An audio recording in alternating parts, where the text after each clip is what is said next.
Assalamualaikum warahmatullahi wabarakatuh. Bertemu lagi dalam perkuliahan materi dan energi pada pertemuan kedua. Hari ini kita akan melanjutkan pertemuan minggu kemarin, di mana minggu kemarin kita telah membahas tentang klasifikasi materi, di mana materi secara umum terbagi atas zat tunggal dan zat campuran. Zat tunggal terbagi atas unsur dan senyawa, sedangkan campuran terbagi atas homogen dan heterogen. Nah, ini kita sudah bahas.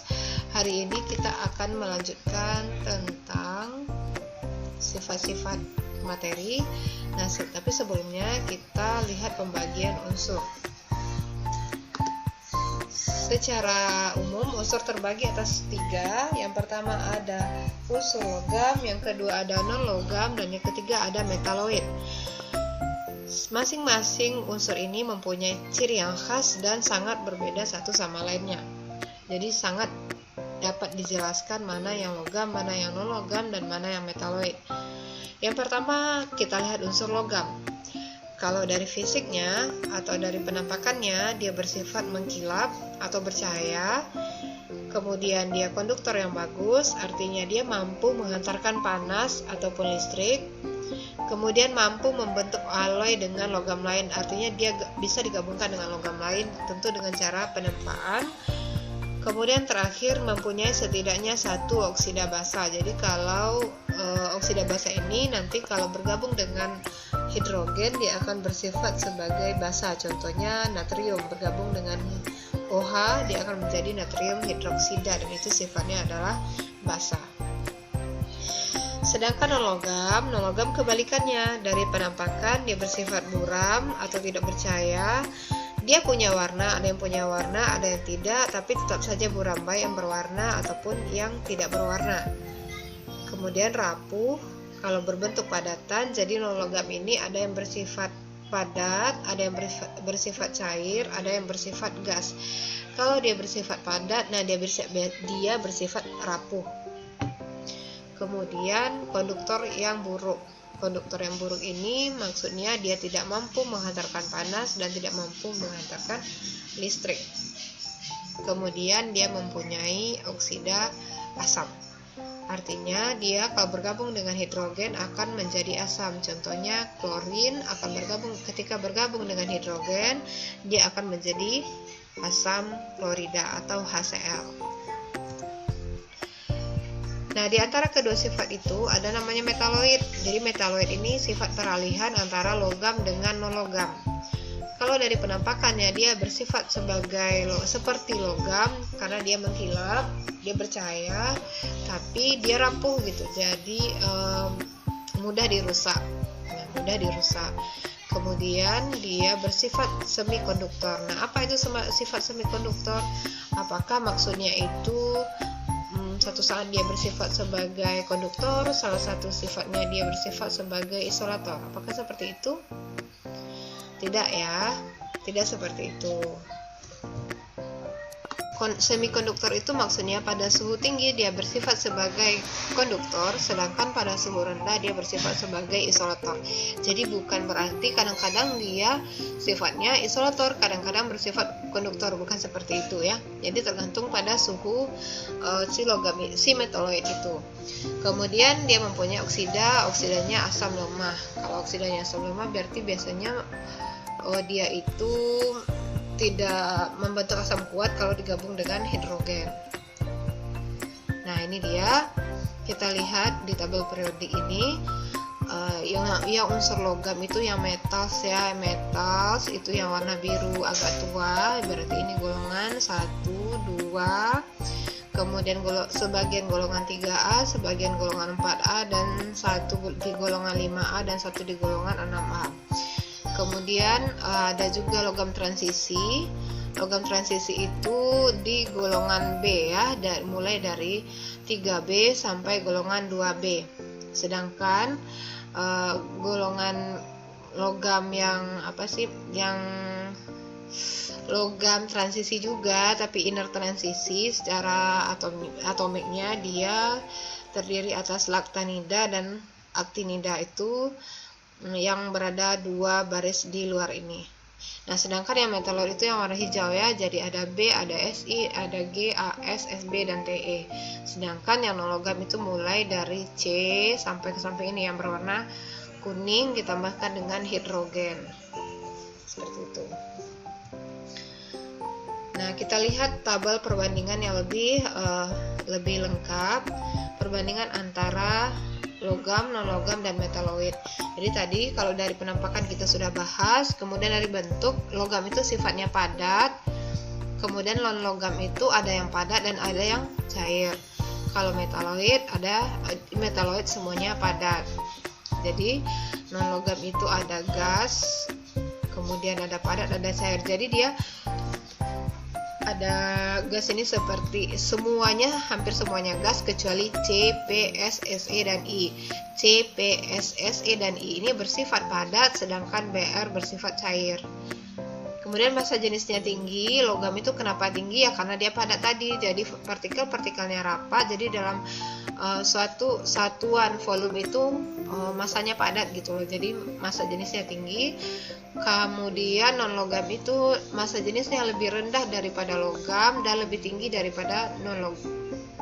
Ini kebalik Ibu ya, ini letaknya di sini lebih rendah daripada logam di sini dan lebih tinggi daripada non logam. Sedangkan kalau non logam dia itu rendah. Jari-jarinya ini mulai dari sedang sampai tinggi. Ini sangat kecil sampai sedang, ini kecil ke sedang. Kemudian apa lagi yang penting ya? Yang penting itu ada konduktivitas listriknya. Itu kalau logam itu tinggi, non logam itu rendah. Kalau metaloid itu pernah lihat tadi ya.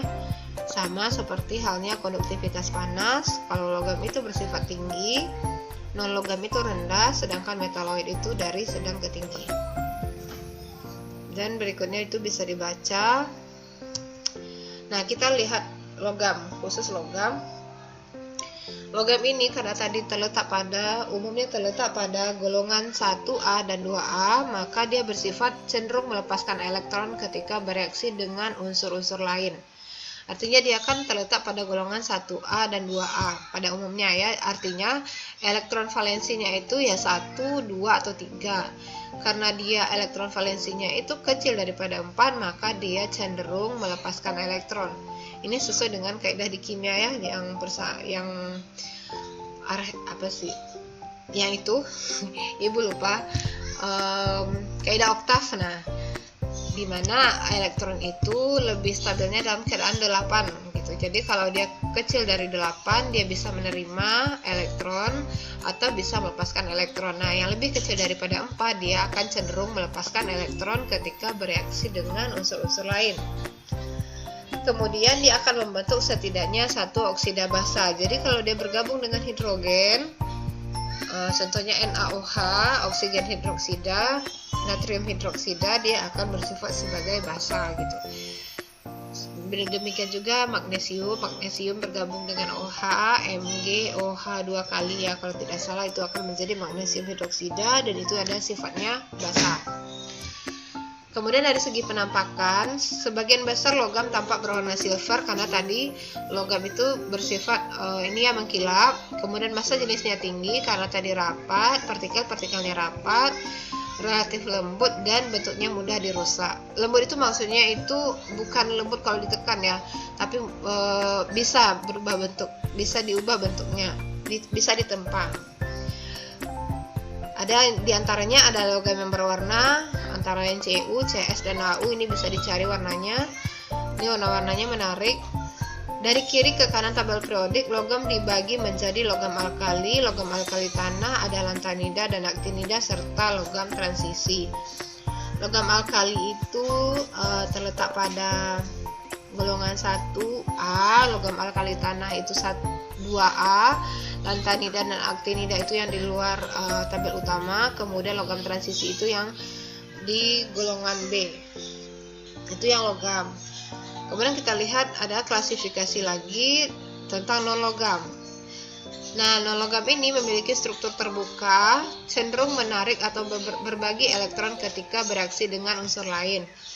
Struktur terbuka ini artinya elektron valensinya cenderung menarik elektron lain ketika bereaksi. Misalnya Cl ya, Cl itu kan non logam, elektron valensinya 7, berarti kan dia kekurangan 1 elektron. Nah dia ini, si Cl ini akan cenderung mengambil 1 elektron dari logam lain, misalnya H ya, jadi HCl, maka dia akan cenderung mengambil 1 elektron daripada melepaskan yang 7 itu gitu loh. Sehingga pada umumnya non logam ini ketika bereaksi dengan unsur lain akan membentuk ikatan kovalen. Kemudian non logam tidak membentuk oksida basa. Kemudian sebagian besar non logam berupa gas pada suhu ruang, mempunyai massa jenis relatif rendah. Nah, karena dia berupa gas, maka sudah jelas massa jenisnya pasti rendah. Kemudian mempunyai energi ionisasi tinggi.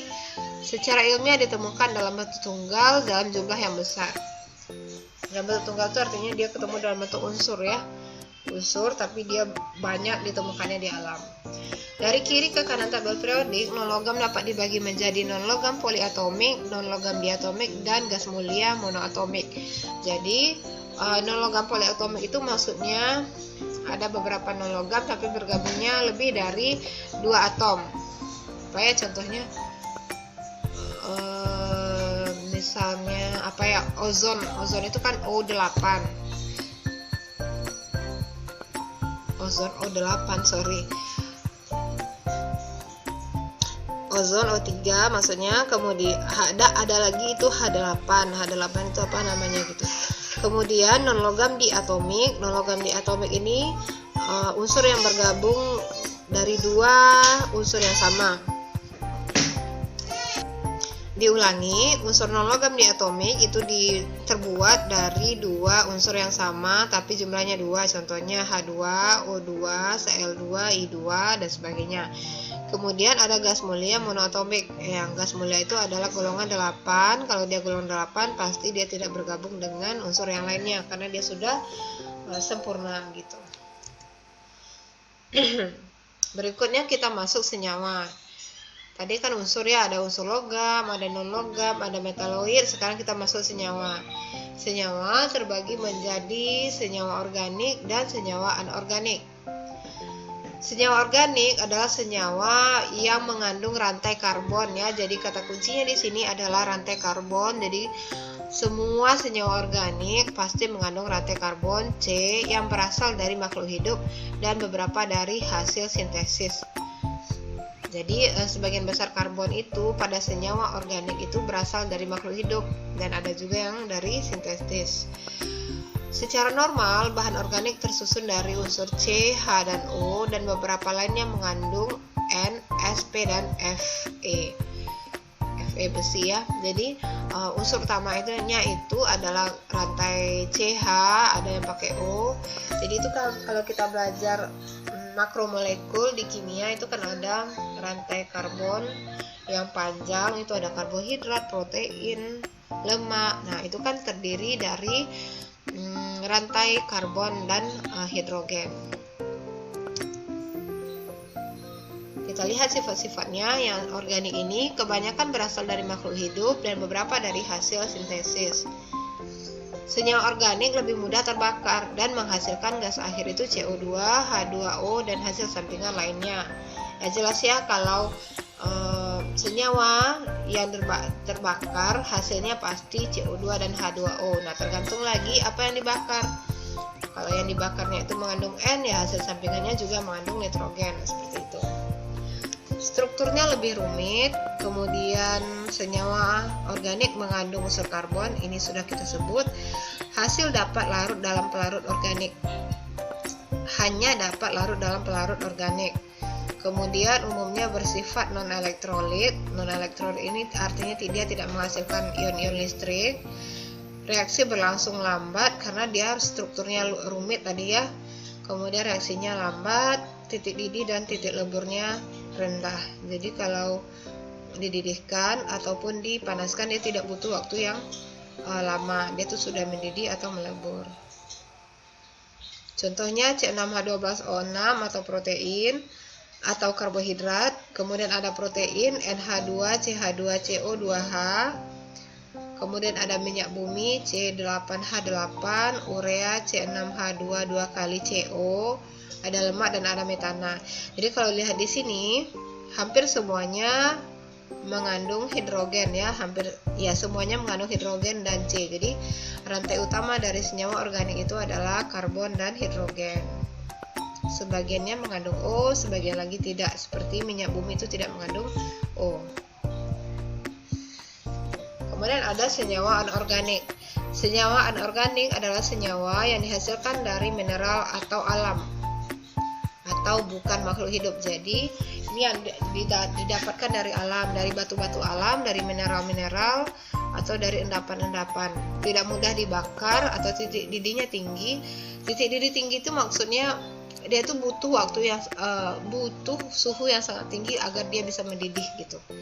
Jadi artinya dia tidak mudah dibakar. Kemudian strukturnya lebih sederhana. Sifat-sifatnya berasal dari sumber daya alam mineral, tidak mudah terbakar, strukturnya sederhana. Tidak semua senyawa anorganik memiliki unsur karbon. Jadi ada yang pakai karbon, ada yang tidak. Kemudian dapat larut dalam pelarut air atau organik. Kemudian umumnya bersifat sebagai elektrolit. Jadi dia kalau dilarutkan dia akan menghasilkan ion-ion listrik. Dan kemudian kalau dijadikan konduktor dia bersifat sebagai konduktor. Reaksinya berlangsung cepat ya karena strukturnya sederhana.